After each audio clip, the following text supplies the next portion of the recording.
No, he did not get enough recognition. I'm not even sure that he got it from his riders at the time.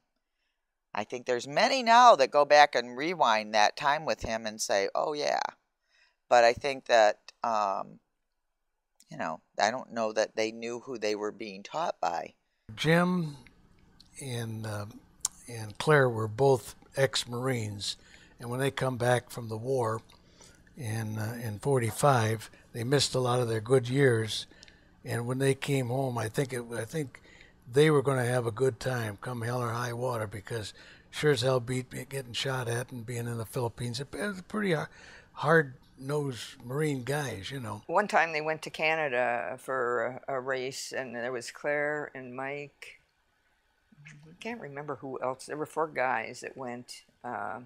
Anyway, when they're driving home, they hit a cow, and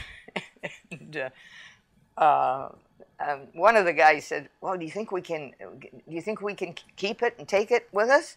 And Claire says, "I don't think you get it past customs."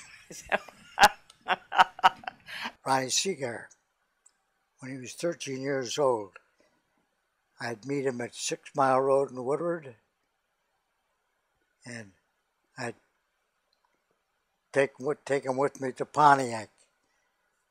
And those snot-nosed kids, you know, he'd sit in there. And I'd tell him, of course, I'd set the pace fast enough that he could get something out of it, you know. He wasn't sleigh riding too much. At some point, I got tangled up with another biker right near the start-finish line in a sprint, and I crashed. So being close to the start-finish line, I was also close to where the first aid area was with.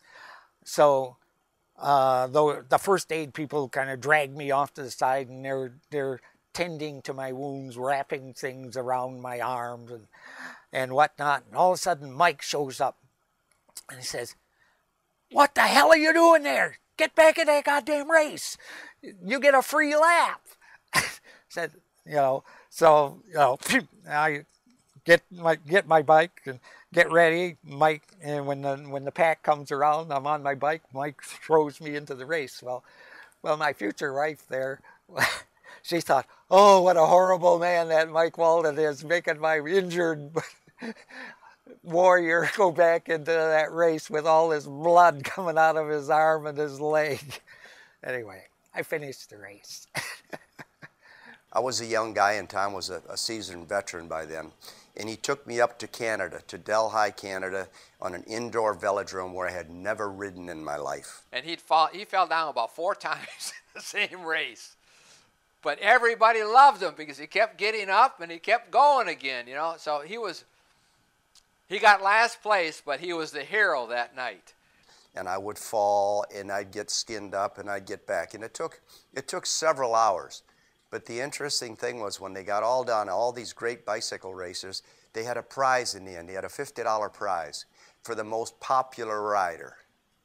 And each rider would ride around 1 lap, and the people in stands would cheer. And they would judge who was the most popular rider.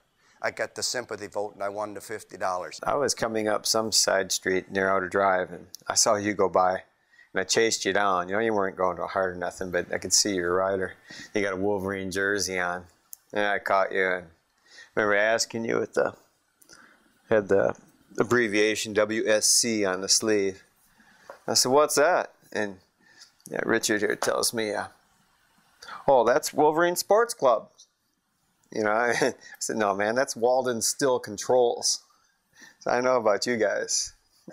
And Walden was cycling in Detroit. Even nowadays, traveling around, I still run into people that talk about the Walden camp all the time.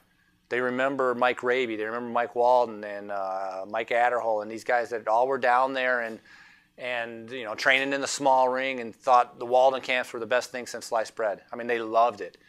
And so it affected a lot of people. I mean, even as many years as Mike has been gone and as many years as the camp hasn't been going on, I mean, people know that I'm from the Wolverines, and they know from the Detroit area, and in a way, that's their connection to the Wolverines and to the Detroit. To me, is the Walden camp. And so I many times at Tour of California or big race, Tour de France, I get people, hey, the Walden camp, man, it was great. We have a scooter, and we used to do in the early spring, especially, a lot of motor pacing.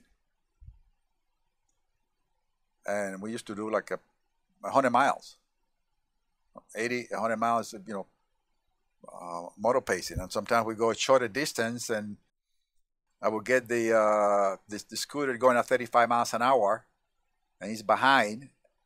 And the training was he had to come outside into the wind and pass me. If you think about it, probably 99% of the clubs, whether it's cycling or speed skating clubs in the United States, do not develop Olympians. They do not develop national champions or international champions. But the Wolverines have. And they have a long history of producing consistently throughout the years these champions.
I guess one of the other great things is that as much as this club was the result of one guy's lifelong passion, that Mike Walden took every aspect of this club, whether it was cycling or skating or any of it. I mean, Mike Walden was responsible for introducing cross-country skiing to the club.